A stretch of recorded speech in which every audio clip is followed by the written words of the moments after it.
The lights were bright. The cameras rolled. The audience whispered in excitement. It was another day on the Oprah Winfrey show.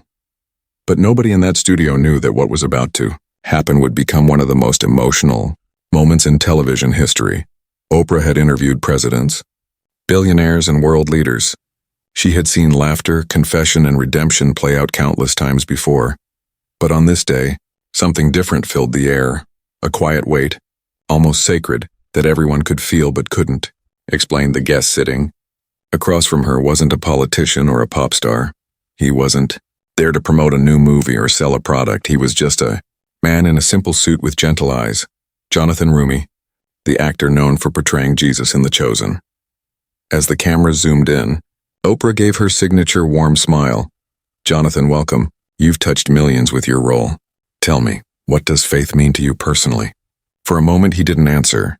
He closed his eyes, took a slow breath, and then spoke in a voice calm yet powerful, the kind that quiets even the restless. "What faith means to me," he said softly. "It means remembering who you are when no one's watching. It means love when there's no reason to love, and peace when the world gives you none." The crowd grew silent. Even the stage lights seemed to dim as his words floated through the studio. Then he added, "We spend our lives trying to prove ourselves to people, but real purpose isn't found in applause, it's found in service." Oprah blinked, trying to hold her composure. Her lips trembled. Her eyes began to glisten. She'd heard thousands of stories of strength and pain, but this moment pierced deeper than she expected. Something about the honesty in his tone and the stillness in his presence made the world stop. And right there, in front of millions watching live, Oprah Winfrey, a woman known for grace and control, couldn't hold back her tears. What Jonathan Roumie said next would leave everyone speechless and turn a simple interview into a spiritual awakening. The studio lights softened as Oprah took a deep breath, still visibly moved by Jonathan's words. There was a kind of stillness in the air, the kind that usually comes right before a storm or right after a prayer. Every person in that audience could feel it. Even those watching live at home could sense that something sacred was happening. Oprah glanced down at her cue cards and the list of carefully prepared questions her team had written for her, but she didn't even look at them again. For the first time in a long time, she wasn't interviewing a guest. She was having a moment. Jonathan Roumie sat calmly, his posture humble, hands folded in his lap. There was no celebrity ego, no rehearsed answers, no polished media spin. He radiated something. Simple, quiet, almost divine. Oprah finally found her voice again.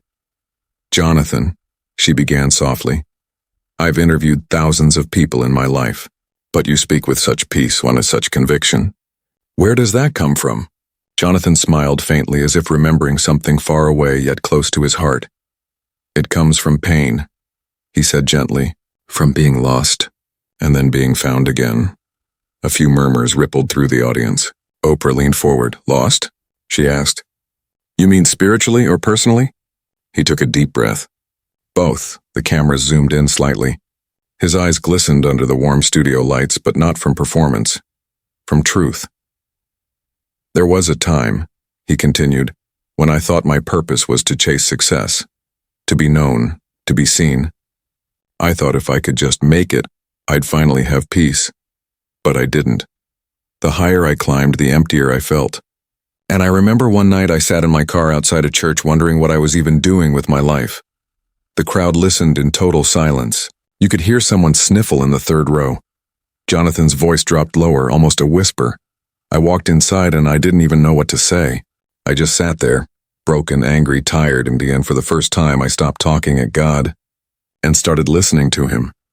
Oprah's face softened. Her eyes glimmered again, this time with empathy. "That's powerful," she said quietly. "I think so many people watching right now can relate to that feeling, that silence, that surrender." Jonathan nodded. "It's funny, you know. I never planned to play Jesus. I never thought I was worthy of it. I still don't. But when the opportunity came, I realized it wasn't about me. It was about what he wanted to say through me." Applause began to build. Not wild, Celebrity applause, but the kind that comes from hearts moved beyond words.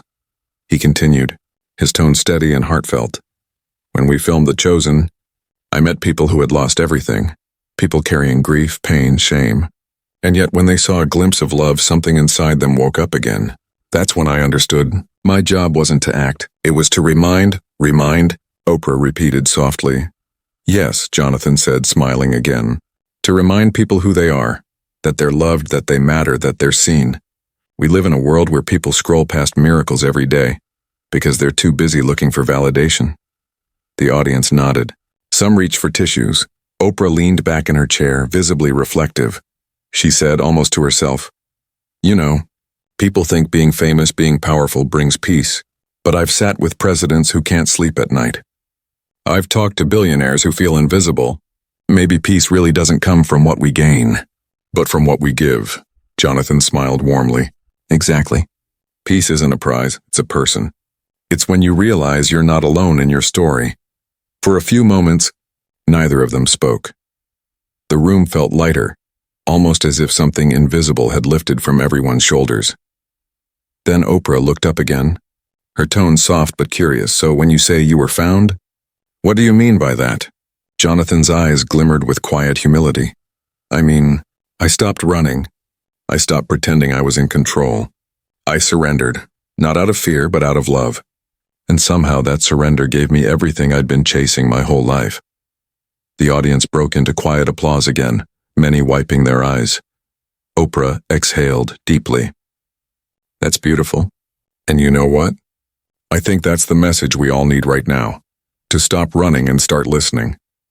Jonathan nodded. Because sometimes the answers we're begging for aren't loud. They're gentle. They come in whispers. We just have to be still enough to hear them.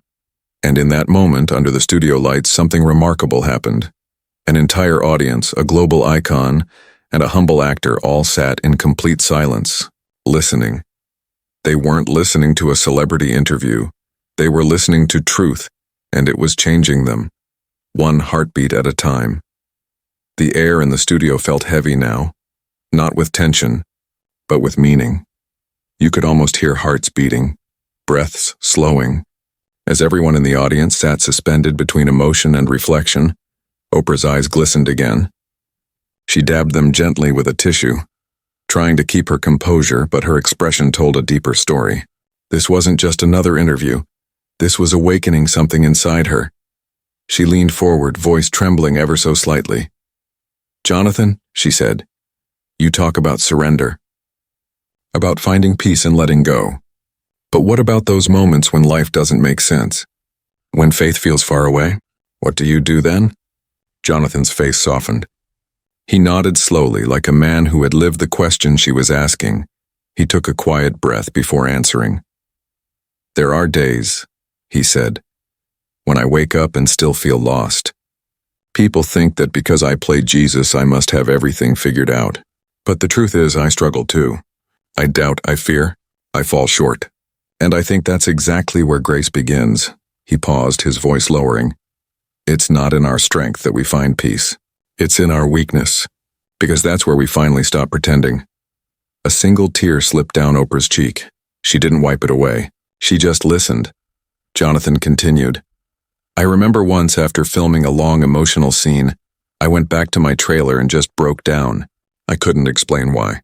Maybe it was exhaustion, or maybe it was realizing how much pain people carry. I prayed, God, how do I do this right?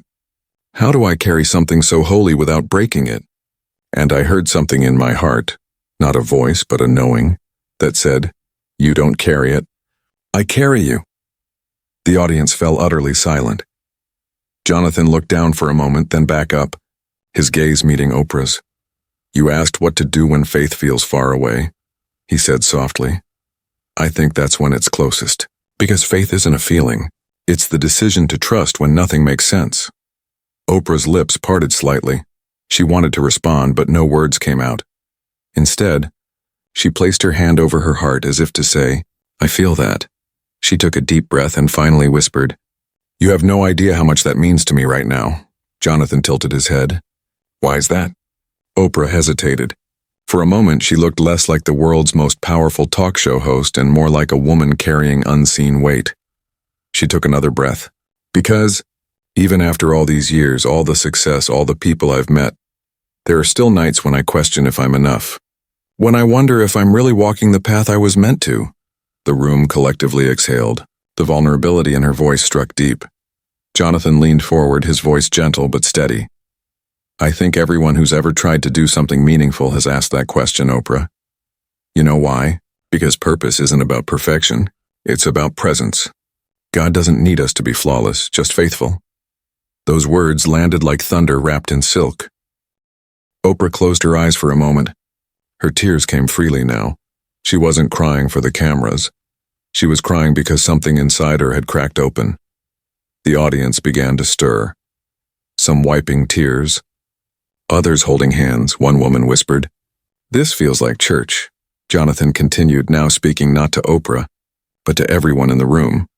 Every single one of us is fighting a battle no one sees, and sometimes the strongest thing we can do is admit that we're tired. You don't have to hold it all together. You just have to keep showing up, even with shaking hands.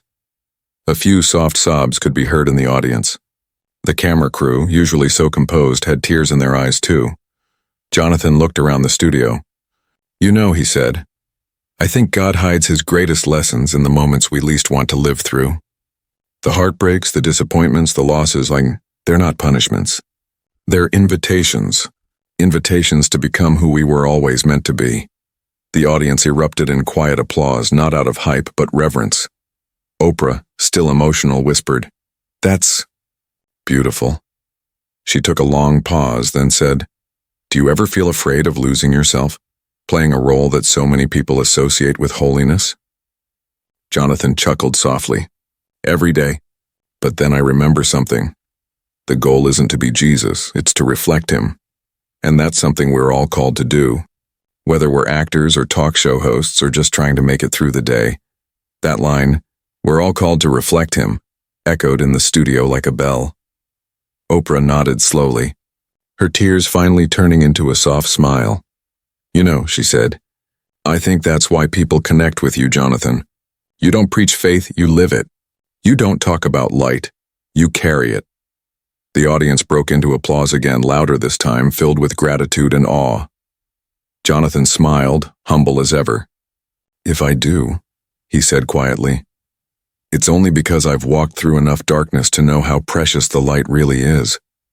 And right then, even the cameras seemed to pause, as if the universe itself was listening. For several long seconds after Jonathan finished speaking, there was nothing. No applause, no movement, no sound, just silence, the kind that doesn't happen often on television. It wasn't awkward or empty. It was sacred, like everyone in that room knew that if they spoke too soon, they might break something holy.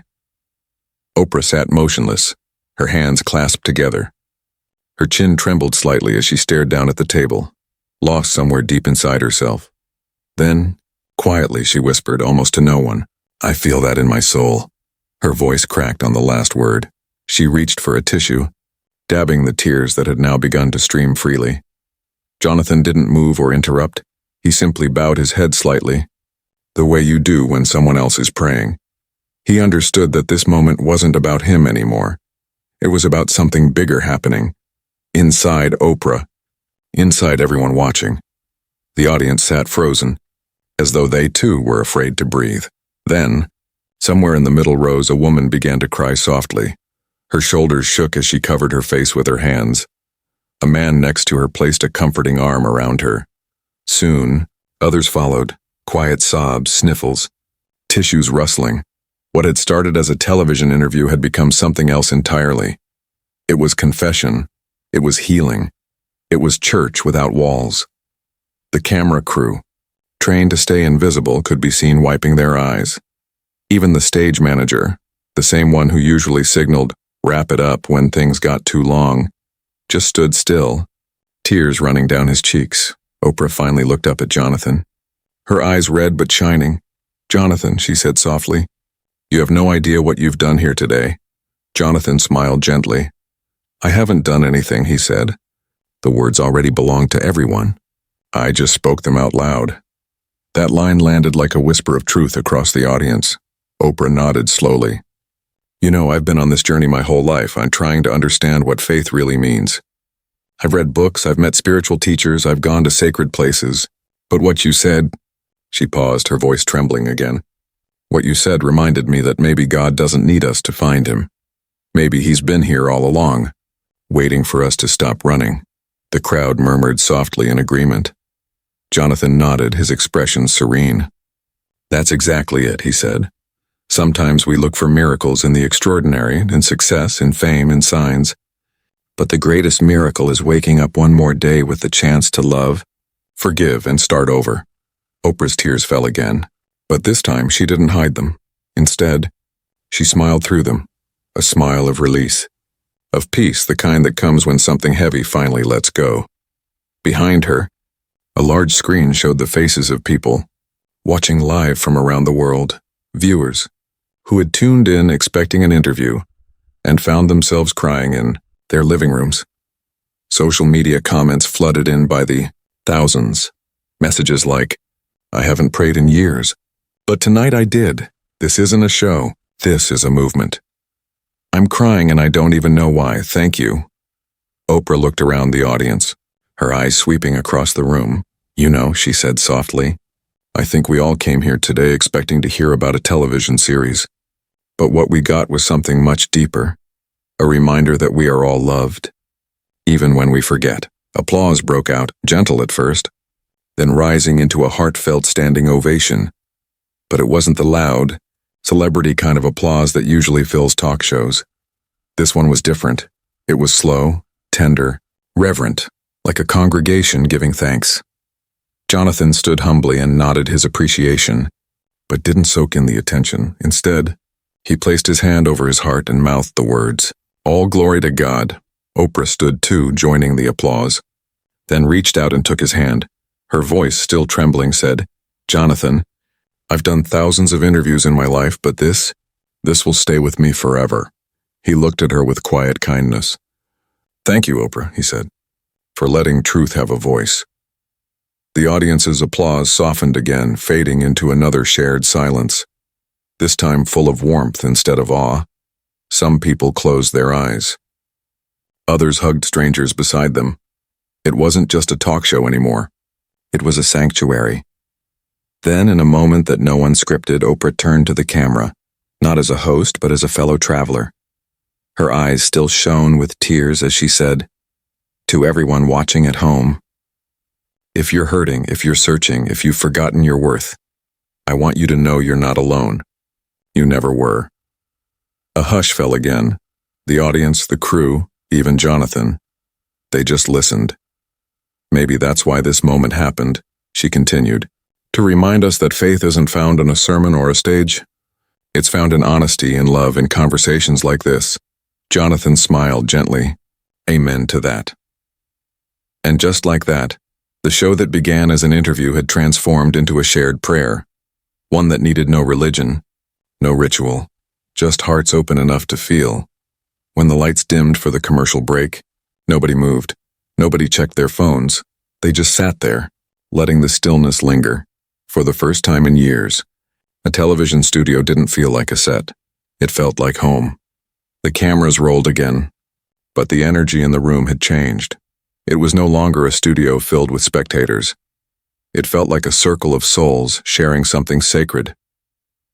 Every face reflected the same emotion, a strange mix of peace and vulnerability. Oprah sat quietly for a moment, tissues still in hand, staring down at the table. The producers waited for her cue to move on, but she didn't. Instead, she looked up, her voice calm but heavy with emotion. You know, Jonathan, she began, I've spent my whole life trying to help people tell their truth. But there are parts of my own truth I rarely speak about, because even after all these years, some wounds still ache. The audience leaned in. Even Jonathan looked surprised, sensing the shift. Oprah inhaled deeply. When I was a young girl, she continued, I went through things no child should ever have to experience. Pain that left scars I carried into adulthood. And for a long time, I thought if I achieved enough, if I inspired enough people, I could somehow erase that pain. Her eyes filled again, But this time the tears didn't come from sadness. They came from courage. "But you can't heal by running," she said softly. "You heal by facing what hurt you and forgiving it." And I think that's what I've been reminded of today. That real healing isn't found in power or success. It's found in surrender. The audience sat in awe, some openly crying now. Jonathan's expression softened with deep compassion. He spoke quietly. "You know, Oprah, sometimes the hardest forgiveness is the one we owe ourselves." Oprah looked at him, her lips trembling into a faint smile. "That's true," she whispered. Jonathan leaned forward slightly. "When I talk about faith," he said, "I don't mean religion. I mean that still, quiet trust that tells you you're loved even when you think you're unworthy. That no matter what you've done or endured, your story can still be redeemed." His words hung in the air like a balm over old wounds. Then he added, almost as a whisper, "God never wastes pain. He transforms it." That sentence broke the room open. A wave of emotion swept through the audience. Some stood to their feet, clapping slowly through their tears. Others bowed their heads in silent gratitude. Oprah covered her face with both hands, sobbing quietly. Not from sadness, but from release. It was as if years of unspoken weight had finally lifted. When she looked up again, her smile was radiant, almost childlike. "You're right," she said through her tears. "He really doesn't waste pain. Every scar, every loss, every heartbreak. Somehow it all leads us back to love." Jonathan nodded gently. "Exactly. And sometimes the very thing that broke us becomes the thing that helps someone else heal." The crowd erupted in applause. Not loud, not chaotic, but full of reverence. Many were standing now, united in the kind of emotion that words couldn't describe. The director in the booth didn't cut the feed. He knew, everyone knew, this wasn't something to interrupt. Jonathan looked around the studio, then said softly, "Do you mind if I say something to everyone here?" Oprah wiped her eyes and nodded. "Please." He stood facing the audience directly. His voice was steady but filled with compassion. "I don't know what each of you is going through right now," he began, "but I want you to know this. You are seen. You are loved. And you matter more than you can imagine." A hush fell again, but this time it was a peaceful one. Jonathan continued, "The world teaches us to hide our weakness, but God turns weakness into testimony. The things you think disqualify you, your failures, your pain, those are often the things that make you most human and most beautiful." He paused, then smiled softly. "So if you're carrying something heavy, maybe it's time to stop carrying it alone." Several audience members broke down entirely, hugging each other. Even the production crew, now standing behind the cameras, joined in silent prayer. Jonathan looked back at Oprah. "You've spent your life giving people hope," he said. "But even hope needs to rest sometimes. Even light needs someone to hold it." Oprah pressed her hands together in gratitude. Her voice trembled as she replied, "Thank you. I think the whole world needed to hear that." He nodded once. We all did. The two sat in silence again, both smiling through tears. And the audience, hundreds of people, just stood there in shared stillness. When Oprah finally spoke, her tone was calm but full of conviction. "You came here as an actor, Jonathan. But what you've done today, and that wasn't acting. That was ministry." The audience applauded again, louder this time, the kind of applause that shakes walls and hearts alike. Jonathan smiled humbly. "Then I'll take that as the greatest role I've ever played." Laughter mixed with tears filled the studio, and just like that, in an ordinary talk show, had turned into an extraordinary encounter, not a performance, not a segment, a reminder that faith isn't about perfection, that healing begins when we stop hiding our pain, and that sometimes the most powerful sermons come not from pulpits, but from conversations between two souls brave enough to be honest. As the audience continued to applaud, the camera zoomed in on Oprah, still smiling through tears, hand over her heart, and with that single wordless gesture, millions watching around the world felt what words could never fully say. Hope was alive again. The applause began to fade, replaced by a quiet hum of gratitude that filled every corner of the studio. People didn't want to leave. They didn't want the moment to end. It was as if the entire room had been washed clean. Every worry, every fear, every hidden ache replaced with something lighter. Something sacred. Oprah sat back in her chair, still visibly moved. Her usually flawless composure was gone, but what replaced it was something far more beautiful: authenticity. She looked around the studio audience, her eyes lingering on the faces of people she'd seen so many times before. But today they didn't look like an audience. They looked like family. She exhaled deeply, letting the silence breathe for a few seconds before she spoke. "You know," she said softly, "I've done this show for decades. I've sat with kings, queens, world leaders, icons, but I don't think I've ever experienced a moment quite like this one." Jonathan smiled, humble as ever. "Neither have I," he said gently. Oprah nodded, still fighting back emotion. "It's funny," she continued. "We spend so much time chasing meaning, trying to build a life that looks full. But maybe what we really need is to slow down and let our hearts listen. That's what this moment has reminded me of, that even in a world full of noise, the truth still whispers." The audience hummed softly in agreement. Some were still wiping tears. Jonathan leaned forward slightly. "The truth always whispers," he said, "because it doesn't need to shout to be heard. It just needs us to stop long enough to listen." Oprah smiled.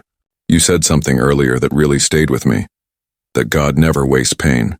I think that's something I want everyone watching right now to hold on to, because no matter who you are, no matter where you come from, your pain can be your purpose." Jonathan nodded. "Exactly. Sometimes we look at our scars as reminders of what we lost, but they can also be proof of what we survived." A wave of gentle applause filled the air. Oprah turned slightly toward the audience, her voice full of warmth. "Look at us," she said, laughing softly through her tears. "A room full of strangers, all crying together." The audience laughed too, a sweet, collective laughter that broke the heaviness and filled the room with light again. Oprah continued, "And that's the beauty of what just happened. For a moment, we weren't divided by who we are or what we believe or where we come from. We were just human, raw, honest, and open. And that's where healing begins." Jonathan bowed his head slightly. "That's what love does," he said. "It makes us see each other again." The crowd responded with another soft round of applause. As the show began to wind down, Oprah turned to Jonathan. "Before we close, Jonathan, I want to ask you something. You've given us so much wisdom today, but if you could leave the world with just one message and one thing to remember when life feels dark, what would it be?" Jonathan paused. His gaze shifted from Oprah to the audience, then to the cameras, as if speaking directly to everyone watching at home. He took a breath and said quietly, "Don't give up on love. Not the kind you find, but the kind you give, because that's the only kind that changes the world." There was no music cue, no rehearsed ending, just that sentence. Simple, unshaken, eternal. Oprah closed her eyes for a moment, letting the words sink in. When she opened them, her face glowed with peace. "That," she said, "is how we end the show." The audience stood, applauding again, and some clapping, others crying, some simply standing in silence with their hands over their hearts. The camera zoomed out slowly, capturing Oprah and Jonathan side by side, two people from very different worlds, united by one unspoken truth. As the credits began to roll, Oprah reached out and squeezed Jonathan's hand. "Thank you," she whispered, "for showing us what faith looks like when it's real." Jonathan smiled humbly. "Thank you for letting it be heard." When the lights dimmed and the audience began to disperse, people stayed behind, hugging strangers, talking softly, holding each other. You could feel it. Something had shifted. Outside the studio, the evening light poured in golden through the tall glass doors. The world kept moving, but for those who had been there, something inside them had changed. Jonathan quietly gathered his coat and walked toward the exit. A few crew members stopped him to thank him personally. One of them, a young cameraman, said with tears in his eyes, "I came here just to do my job today. But I'm leaving with faith." Jonathan smiled and placed a gentle hand on the man's shoulder. "Then it was worth it," he said softly. As he stepped outside, the air was cool and calm. He looked up at the sky, pink and gold in the setting sun, and whispered a quiet prayer of gratitude. "Thank you," he said, "for letting me be a part of your work." Back inside, Oprah stayed behind on stage long after the crew began packing up. She sat alone in her chair, reflecting on everything that had happened. For years, she had asked people to open up their hearts. Today, someone had opened hers. She smiled, wiped one last tear, and whispered to herself, he was right. The truth doesn't need to shout. And with that, she stood, straightened her jacket, and walked off the stage, leaving behind a moment that would be remembered forever, not because of fame or ratings or applause, but because for one brief hour the world stopped pretending and started feeling again. The show had ended hours ago, but its echo hadn't. The studio was empty now. Rows of silent chairs, stage lights dimmed, the faint scent of coffee and camera heat still lingering in the air. But something else lingered too, a presence, a peace that no one could quite explain. It wasn't just another episode of television. It had been a revelation. Oprah sat alone in her dressing room, still in her stage outfit but barefoot now, shoes kicked off to the side, her reflection staring back at her from the mirror. Her eyes were tired but shining. She held a warm cup of tea, steam rising like a soft prayer. She whispered to herself, half smiling, "That man wasn't just speaking words. He was reminding us who we are." She took a slow sip, her mind replaying everything. Jonathan's calm voice, the tears in the audience, the way the whole world seemed to hold its breath as he spoke about love, forgiveness, and purpose. For years, Oprah had sat across from some of the most extraordinary people alive, presidents, prophets, poets, survivors, and each had taught her something. But what Jonathan Roumie brought wasn't just wisdom. It was truth wrapped in humility. She leaned back and whispered again, "He didn't come to perform. He came to heal." Meanwhile, outside the studio, the clip of the show was already spreading across social media like wildfire. Within hours, millions had seen the footage, Oprah's tears, Jonathan's quiet words, the silence that followed. The internet, usually a battlefield of opinions, was suddenly flooded with something different. Gratitude. Comments poured in from every corner of the world. "I haven't cried in years." This broke me open again. I showed this to my mom. We both sat in silence after. I didn't even believe in God, but this made me feel something. This isn't just an interview. It's a sermon for the soul. Hashtags began to trend. Faith is real. Oprah tears. Jonathan Roumie moment. Love still wins. The clip reached millions more in the following days. Teachers playing it in classrooms. Pastors showing it during sermons. Even people watching it quietly in their cars on lunch breaks. Some said it was just an interview, but most said it was something far more. A moment of divine interruption in a noisy, distracted world. Back in her office, Oprah began writing in her journal, something she hadn't done in weeks. Her handwriting was slow, deliberate, full of reflection. "Today reminded me why I started this journey," she wrote. "The world doesn't need more noise. It needs more truth, more softness, more listening. I saw it in the faces of those people today. The power of love when it's spoken without agenda." She closed her eyes for a moment and whispered, "Real power doesn't come from fame or fortune. It comes from presence, and the kind that listens, the kind that forgives." She thought of the audience that day, the woman in the third row who sobbed quietly when Jonathan spoke of forgiveness. The young man who whispered, "I needed this." The crew who forgot to call cut because they, too, were caught up in the emotion of it all, and she realized something. It wasn't Jonathan who had moved the room. It wasn't her either. It was truth, the kind that slips past the mind and goes straight to the soul. A few days later, Oprah invited Jonathan to join her privately for lunch at her home in California. No cameras, no lights, no audience, just two souls sharing quiet gratitude. They sat on her porch overlooking a sunlit garden. Birds sang, wind moved gently through the trees, and for a long moment neither spoke. Finally, Oprah said, "You know, Jonathan, that episode, it wasn't just another show. I've been hearing from people all over the world. They're saying your words made them want to live again, made them want to believe again." Jonathan smiled humbly. "That's not me," he said. "That's Grace. I just try to stay out of the way."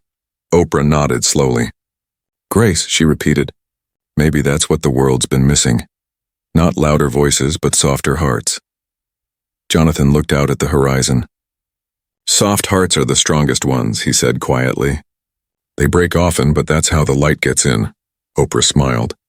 "You sound like Roumie," he chuckled. He knew the same truth. Love is the only language heaven speaks. They sat in silence again, watching the light shift across the garden. It wasn't the kind of silence that felt empty. It was the kind that felt full, of peace, of gratitude, of understanding. Later, Oprah returned to her desk and filmed a short closing message for her online audience. No makeup, no script, just her, raw and real. She looked straight into the camera and said softly, "If you take anything from what happened on that stage, let it be this. You don't have to be famous to touch lives. You don't need a platform to make an impact. You just need to show up with love." Her eyes glistened. Because love, real love, heals everything it touches. And when you give it freely, you don't just change others. You change yourself. She smiled, her voice trembling slightly. So wherever you are, whatever you're going through, remember, your pain has purpose, your story has meaning. And your light still matters. She paused, then whispered one final word. Always choose love. The video ended there. Simple, quiet, eternal. And as millions watched it across the world, something beautiful happened again. People slowed down, listened, forgave, reached out, and believed just a little more than they did yesterday. Because some moments don't fade when the cameras stop. They echo, in hearts, in homes, in the silence between words. And that's what Oprah meant when she later wrote in her journal, "We didn't film an episode. We witnessed a miracle." Real power doesn't come from fame, force, or fear. It comes from humility. True healing doesn't begin in noise. It begins in stillness. And love? Love is the quiet revolution that changes the world, one heart at a time. If you believe that love still wins, type "love wins" in the comments. And tell me where you're watching from. I want to thank you personally for keeping hope alive.